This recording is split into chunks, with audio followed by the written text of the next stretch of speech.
ఆర్టీసీలో ఆర్థిక లోటుని ఎలా అధిగమిద్దాం, ఉద్యోగుల సంక్షేమంతో పాటుగా ప్రయాణికులకు మెరుగైన సేవల విషయంలో ఎలా ముందుకు వెళదాం అంటూ ఏపీ ఆర్టీసీపై హై లెవెల్ మీటింగ్ నిర్వహించారు సీఎం చంద్రబాబు. పెరిగిన ఆయిల్ ధరలు, టికెట్ రేట్ల పెంపు, ఈవీల వాడకంపైనే ప్రధానంగా చర్చిస్తున్నారు. ఒకవైపు పెరుగుతున్న ఆయిల్ ధరలతో టికెట్ రేట్లు పెంచితే ప్రజల నుంచి వ్యతిరేకత వస్తుందన్న ఆలోచన, మరోవైపు ఈవీలు వాడితే అవి నడపడం రాక కొందరి నుంచి, ఉద్యోగాలు పోతాయన్న భయంతో మరికొందరి నుంచి వ్యతిరేకత. ఇప్పటికీ ఈవీల కొనుగోళ్లను వ్యతిరేకిస్తూ ఉద్యోగుల నుంచి తీవ్ర అభ్యంతరాలు కూడా వ్యక్తమవుతున్నాయి.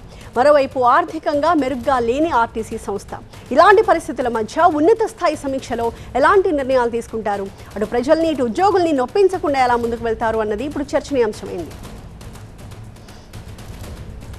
నా ప్రతినిధి ఈశ్వర్ లైవ్ లో సిద్ధంగా ఉన్నారు. ఈశ్వర్, కరవమంటే కప్పకు కోపం, విడవమంటే పాము కోపం అన్నట్టుగా ఉంది పరిస్థితి. మరి ఇలాంటి సిచ్యువేషన్ ని ఆర్టీసీ విషయంలో ప్రభుత్వం ఏ రకంగా హ్యాండిల్ చేస్తుంది?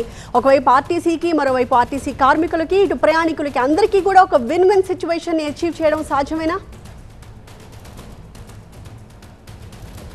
ఎగ్జాక్ట్లీ, ఇప్పుడు అదే ప్రయత్నం ముఖ్యమంత్రి ప్రస్తుతం అదే చేస్తున్నారు. కొద్దిసేపటి క్రితం సమావేశం ప్రారంభమైంది, చాలా కీలకమైన సమావేశం. అయితే ఈ సమావేశానికి యూనియన్ నేతల్ని పిలవలేదు, ముందుగా అధికారులతో చర్చిస్తున్నారు. యూనియన్ నేతలు ఇప్పటికే ఒకసారి అధికారులని, అంటే రవాణా శాఖకు సంబంధించిన ముఖ్య కార్యదర్శిని కలిసి వాళ్ళ ఇబ్బందులన్నీ చెప్పే ప్రయత్నం చేశారు. ఒకటి, వాళ్ళకి ప్రధానంగా ఉన్న సమస్యల్లో ఈవీ వెహికల్స్ని మొత్తం కొనుగోలు చేయాలని ప్రభుత్వం నిర్ణయించింది. ఎందుకంటే మారుతున్న అంతర్జాతీయ పరిణామాల నేపథ్యంలో చమురుకు సంబంధించి, ఎనర్జీకి సంబంధించిన ఇష్యూస్ రెగ్యులర్గా వచ్చే అవకాశం ఉంటుంది. కాబట్టి వాటి నుంచి పూర్తి స్థాయిలో బయటికి రావాలంటే ఈవీ వెహికల్స్కి వెళ్లాల్సిన అవసరం ఉందన్నది ప్రభుత్వ భావన. సో వాటిని కొనుగోలు చేయాలంటే ఆంధ్రప్రదేశ్ ప్రభుత్వం దగ్గర అంత డబ్బులు లేవు. దాదాపుగా 10,000 బస్సుల వరకు కొనుగోలు చేయాలన్నది ప్రస్తుతం ఉన్న ప్రతిపాదన. అయితే వాటికి ప్రభుత్వం కొనుగోలు చేయడం బదులు ప్రైవేట్ వ్యక్తుల చేత వాటిని కొనుగోలు చేయించి వాటిని హైర్ చేయాలన్న ప్రపోజల్ ఒకటి ఉంది. దీన్నే ఇటీవల ఆర్టీసీ చైర్మన్ కూడా చెప్పడం జరిగింది. అయితే ఒకవేళ అట్లాంటి బస్సులని, ప్రైవేట్ బస్సులని హైర్ చేస్తే ఈవీ వెహికల్స్ని డ్రైవర్స్ కావచ్చు, మెకానిక్స్ కావచ్చు, రిపేర్ గ్యారేజ్లన్నీ కూడా ప్రైవేట్ పరం అవుతాయి.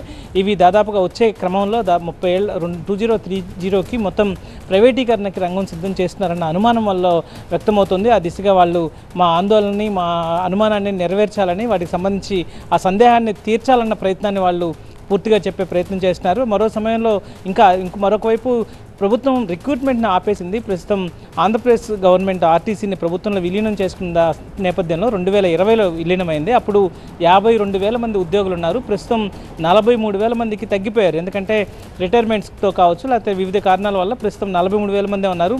2030కి మరొక 15,000 మంది ఉద్యోగులు పదవి విరమణ చేయబోతున్నారు. సో డైరెక్ట్ రిక్రూట్మెంట్ చేయకపోవడం వల్ల నిదాన క్రమేపీ ఉద్యోగుల సంఖ్య తగ్గిపోవడం, ఆ ప్రెజరంతా ఉన్న ఉద్యోగుల మీద పడడంతో అది ఆరోగ్యాల మీద పడుతుంది. దానివల్ల వాళ్ళకి సిబ్బంది వాళ్ళు చాలామంది అనారోగ్యం పాలై మరణిస్తున్నారని కూడా వాళ్ళు పెద్ద ఎత్తున ఆరోపణలు చేస్తున్నారు. సో వీటన్నిటిని అడ్రస్ చేయకపోతే మేము ఉద్యమానికి సిద్ధమవుతాం అన్నట్టుగా ఈ ఇటీవల కాలంలో వాళ్ళు దానికి సంబంధించిన కార్యాచరణ కూడా ప్రారంభించారు. మరొకవైపు ప్రభుత్వానికి కూడా ఒకవైపు ఆర్టీసీ కష్టాల్లో ఉంది, మరొకవైపు స్త్రీ శక్తి వల్ల దాదాపుగా రోజుకి 25 లక్షల మంది ఆక్యుపెన్సీ పెరిగింది. బస్సుల సంఖ్య పెరగకపోగా తగ్గుతున్నాయి. ఎందుకంటే బస్సులు కూడా, ఆర్టీసీ బస్సులని ప్రతి 15 సంవత్సరాలకు ఒకసారి వాటిని రివైవ్ చేయాల్సి ఉంటుంది. 15 సంవత్సరాలు నిండిన ఆర్టీసీ బస్సులని పూర్తిగా తొలగించి వాటి స్థానంలో కొత్త బస్సులను కొనాల్సి ఉంటుంది. ప్రస్తుతం ఆర్టీసీ దగ్గర 10,000 బస్సులు ఉంటే 2027కి 2,000 బస్సులని స్క్రాప్ చేయాల్సిన అవసరం ఉంటుంది.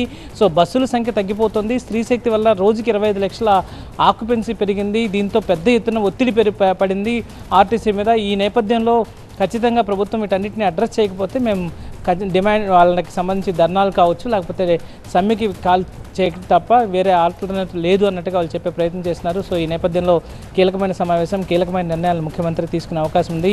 మీరు చెప్పినట్టుగా కరవమంటే కప్పకు కోపం, విడవమంటే పాము కోపం అన్నట్టుగా ఇద్దరిని సాటిస్ఫై చేయాల్సిన బాధ్యత ప్రభుత్వం మీద ఉంది. కాబట్టి ఆ దిశగా నిర్ణయాలు తీసుకునే అవకాశం ఉంది. మరి కాసేపట్లో వాటికి సంబంధించిన నిర్ణయాలు బయటకు వచ్చే అవకాశం ఉంది. Over to studio. Thank you Eshwar.